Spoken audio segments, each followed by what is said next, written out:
Hey guys, Dave here. Last month I started writing a story thanks to a suggestion from my friend Neil, aka the Dude in the Hat, and it was an attempt to enter a Lovecraft short story contest. I went over the damn contest limit by 4 times, but people actually liked the story that I had written, and I put it up on Amazon Kindle for purchase as a short story. I'm about to read that story for you now. If not the entire thing, at least in part.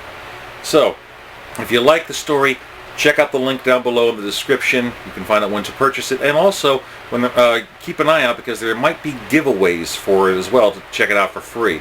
So, here we go. Hope you guys enjoy it. Oh, this is my first attempt at Lovecraft style horror and weird fiction, so if any of that kind of thing bothers you, stop watching now. Thank you. The Stand Before the Storm by D.P. Hickman. In man's great and many accomplishments, boundaries have been thrust upon and broken. Exploration of the foreboding and cloaked in abyssal shadows have wielded knowledge and understanding. But, as I sit in chivalrous manner, monitoring my surroundings, walls warded with eldritch symbols and armaments at the ready on this irriguous August night, I know all too well that man's hubris is often tested and found wanting by forces beyond our fragile grasps of understanding. Still, we test our abilities to wield its forces or to withstand them. As the sun descends in the ocean's horizon depths, darkening clouds creep toward my home like ethereal death encircling the ailing and elderly. I am reminded that nature still holds many mysteries and powers that cannot be harnessed. And on this night, I await the storm I have dreaded for months that wishes to claim me, as it has claimed my compatriots. My name is Harris Irwin, software developer and IT for hire with several major companies. This has afforded me financial stability, as well as time to enjoy my other pursuits. My companions and I share interest in the exploration of that which society and polite company would deem forbidden and unclean. We've enjoyed the remnants of tales from the past and plumed the trenches of the dark web to mock that which a global village of sheep would fear and shun. They cling to antiquated morality and thrust it upon others, like the spears of ignorant primitives into the hearts of the adventurous bold whom offer friendship and understanding. No. Their fears and patterns they follow like a societal maze, shuffling them to mediocrity and the eventual slaughterhouse that is the maw of bureaucratic oblivion. Our group needed more than this. To dine upon heart of life itself, enjoying the forbidden fruits and opiates that existed where livestock people dare not to tread. No. We would not be the hapless proletariat masses content with the limitations of others. We sought the truth and wonder with eyes that have never experienced the pleasures of the meek. We looked into the world with ravenous and liberated eyes. Do not cease exploration with the same boundaries that contain the chattel. Jacob Packer was one of our number, a delightful man, portly and quick to tell jokes of off-color. But the treasures he uncovered were the stuff of many a night's escape from the mundane. That ceased, however, when reports of a fire appeared in the news. It appeared that on a cold February night, he was sitting at his computer. The contents of what taboo delights he indulged in that night seemed lost, as a freak bolt of lightning struck his home, coursing, crackling power through his window of the world, through him. No other records of storms were in the area that night, just light snow. No one could explain it.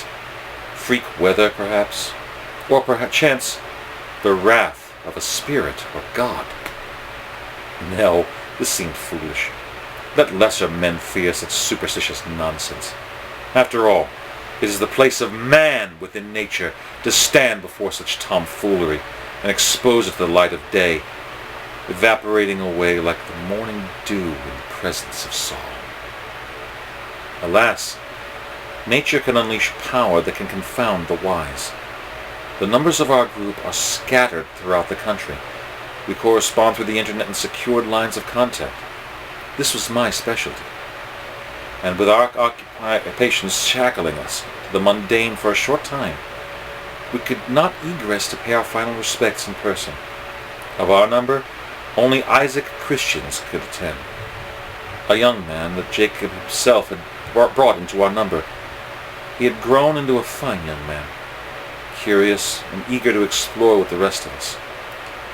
But on the day Jacob were to receive eternal rest, a thunderbolt again struck. This time, Isaac was the target. The lightning coursed through him, igniting his hair and Sunday vestments. What was more, the path of the bolt arced through Isaac to the ground, striking no other attendees, and igniting the oak of Jacob's coffin into a conflagration. Not a cloud was seen in the sky on that brisk morning. Before he could be laid to eternal rest, Jacob's casket had become the tinder of a funeral pyre. The police had no explanation. None did. The only remains left, as the panicked observers fled, was a vein of fulgurite shaped from Isaac's footprints, leading straight to Jacob. Hushed whispers began to circulate within and without our group. Could this be some sort of divine retribution or judgment? Many times we had mocked the holy and that which the chattel fear. Our own private hellfire club. We were proud to provoke that which was venerated and invoke the dark. All in mockery. None of it was believed. After all, we were men, in a world of men and rules we understood. Some are archaic guidelines. Many others have no relevance. Yet people cling to that which they cannot fathom, like an oxymoronic security blanket. They cannot grasp the truth of it, yet with the same panicked hands clutch at the wives' tales for comfort. Of course it was a freak accident, I told myself and others. This cannot possibly be anything more. It seems that no matter what nook of safety one burrows within for the excuses a person tells oneself to achieve mind's comfort, certain forces loom to stir one awake from their somnambulous security. No matter how fervently we told ourselves that this was a random happenstance, none could wish away what happened to Charles Daniels. A fit man of 35 years, an owner of his own construction company. He lived in the balmy part of Athens, Georgia. Not unpleasant in the spring and autumn, but sultry and oppressive during the summer months. By all accounts, it was an early spring, breaking from the hold of the calendar's equinox early by a fortnight. It was a pleasant 70 degrees Fahrenheit the day before winter would officially be thrust back to its dark and chilling abyss until the later months. But that night, it seems that whatever force guided the hand of the natural world had other designs. Many reported a freak rainstorm, appearing like a specter that night. Many shut themselves in, including Charles. Reports would say that it was a slightly damp, but pleasant night, mere blocks from Charles's home.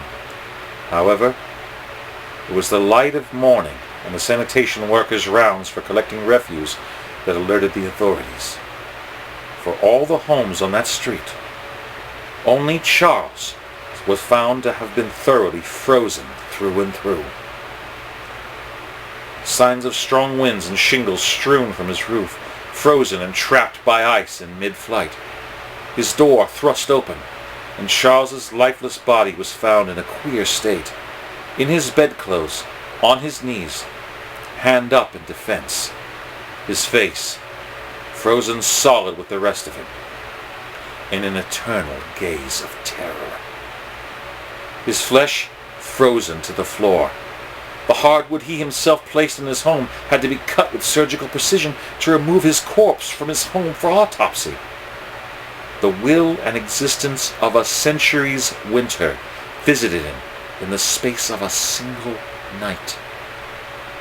None could dismiss it, or wish thoughts of the contrary. Nature itself were stalking each of our group's numbers. We, all of us, had mocked the thunder and bluster of nature and the old gods. To our dismay, a staggering force has heard our utterances.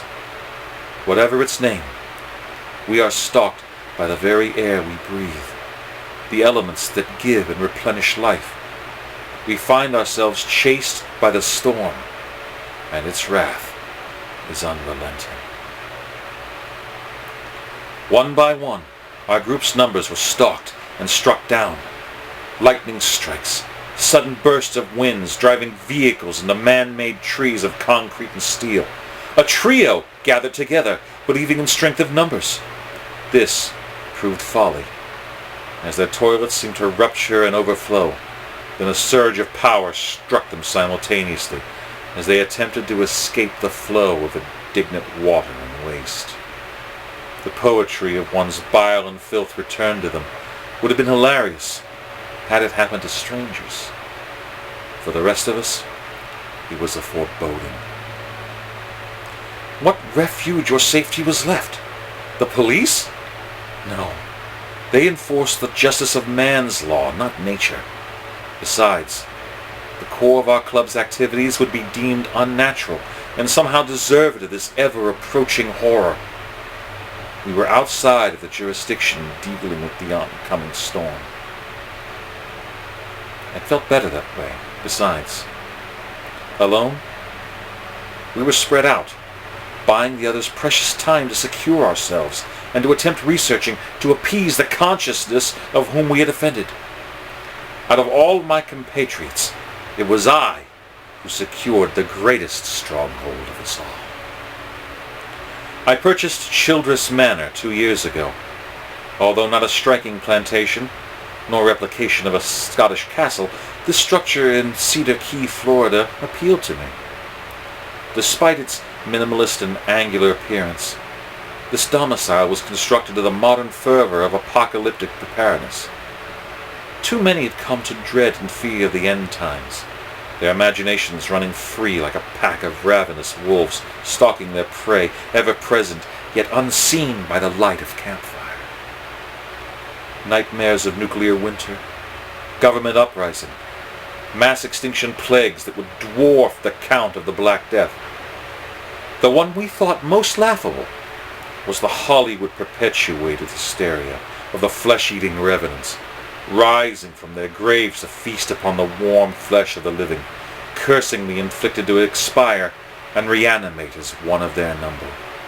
A fool's delusion, but one can never be too cautious, especially with our pursuits.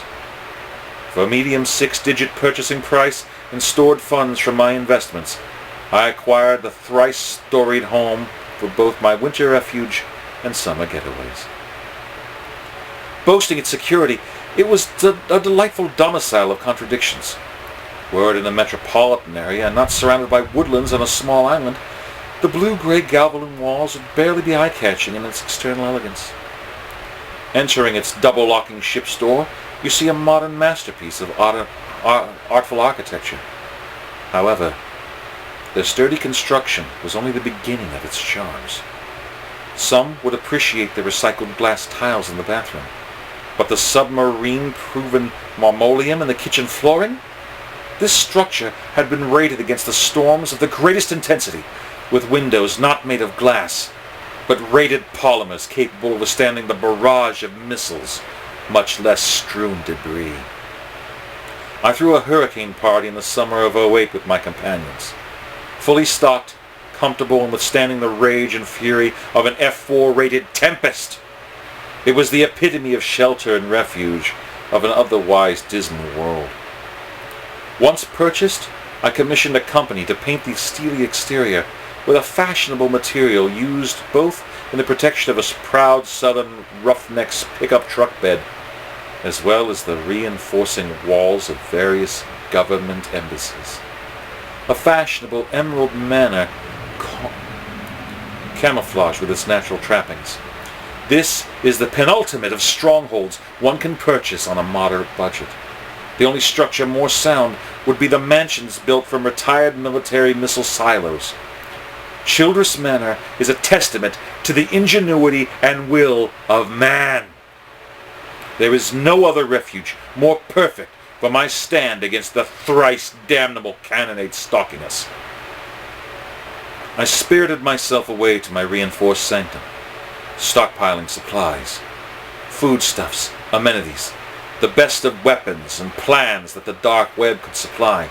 All the while, I delved deep into what remained of my compatriots' archives, struggling to find the identity of the malignant force to which we gave offense. I also contracted in secret a policeman, Philip Lagrange. He was our fellow within the law and shared our desires and predilections for the unnatural. It was he that had ascertained a vital component in our query. For all reports of those nearby the slain, there were anecdotes of a draught of cool air preceding the onslaught. For decades now, the lore on all macabre and spectral events did say that cold spots were evidence of hauntings. In this high-stakes game of poker, it would seem that our wielder of the Tempest had a defining tell. More so, some who gazed left the mundane and surveyed their surroundings had told of a strange, large figure in the background. A broad figure, tall as he was stout. He appeared to wear a sleeveless long coat with a hood covering his head. None could define his facial features, and his trappings were either the deepest azure blue or Vanta black ebon, depending upon the witness. This was the last I could glean from his reports before he too had succumbed to the torrential stalker. A sudden gust of wind dislodged a section of spiked iron fence and impaled him to his squat car. 'Twould seem that our stalking whore has both a form and modus operandi that were its signature. A large form of a hooded man, and a chill before striking. Thusly armed, I did research upon ancient storms and their deities like a man possessed.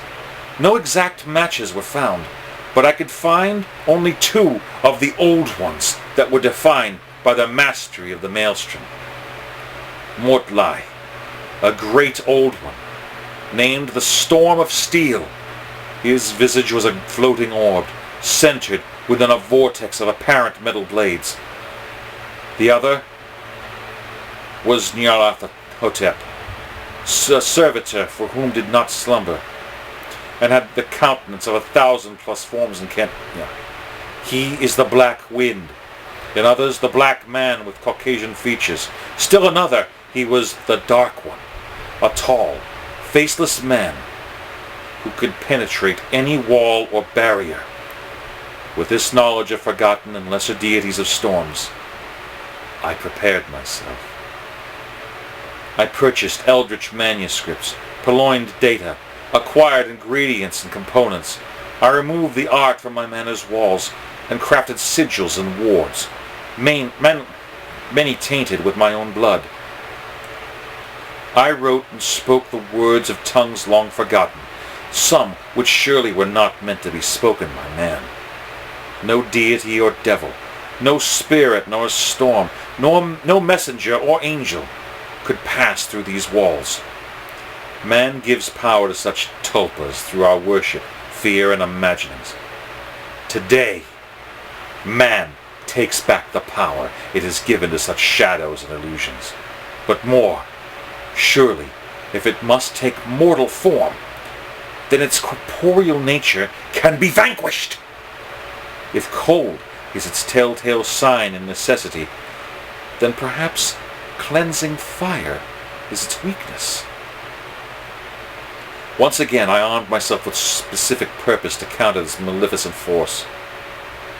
Russia had supplied me brothers in arms with my Sega 12 shotgun and drum clip, as well as preparations for many a proper Molotov cocktail.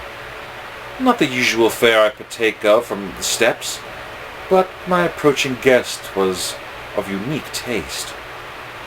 To serve anything less than flaming death in liquid form to this mockery of man's countenance, that would make me a poor host of my manners indeed.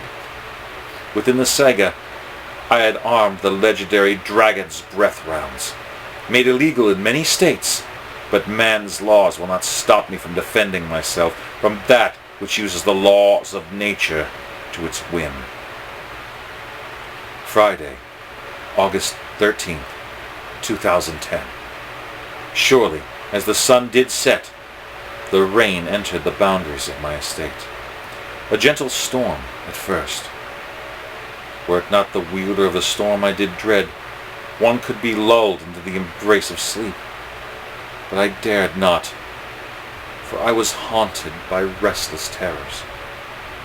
I could see my compatriots fall, hear their cries of anguish, smell their corpses in levels of decay, bloated torpor of singed flesh. All of them had fallen to this force. I was the last. My supplies would last me another year should I require it. The torrent and the wind's intensity did increase. The once persistent light of the sun's rays had given way to dark clouds, mocking a dreary, starless midnight. The hum of my lights buzzed into life as the sensors demanded. As I waited, I monitored the broadcasts and ever-adjusting pages of television and the internet. Nothing seemed queer for this storm. It was predicted days ago. Severe thunderstorm warnings were the worst that could be expected from mortal predictions. The storm increased, the wind howling outside my warded walls. A low beginning at first, building into gusts and roars. The power flickers for a moment, then disappears altogether. My emergency lights activate both within and without Childress Manor. My generator hums into consciousness. And though the air conditioning has momentarily ceased, I could feel a draft of cool air upon my neck, tussling my hair. At that moment of trespass upon my inevitable grave, I knew. The storm was here. As I looked outside my window, I saw a waterspout vortex emerge from the sea, touching down upon my estate's land. Within its spiraling winds, I did see a presence, a singularity moving so swiftly in light and shadows I could not discern its form. Was it Morlai? Nyarlathotep? I could not know, but still I was prepared. Clutching my saiga, I would see who would last the night. Be it man or the storm, only one of us would see the rising sun with our eyes the next day. And that's where we're going to pause for now. If you guys like it, please like, comment, subscribe, check out the story, and let me know if you want to see part 2 of The Stand Before the Storm. Take care. Peace. Yum yum.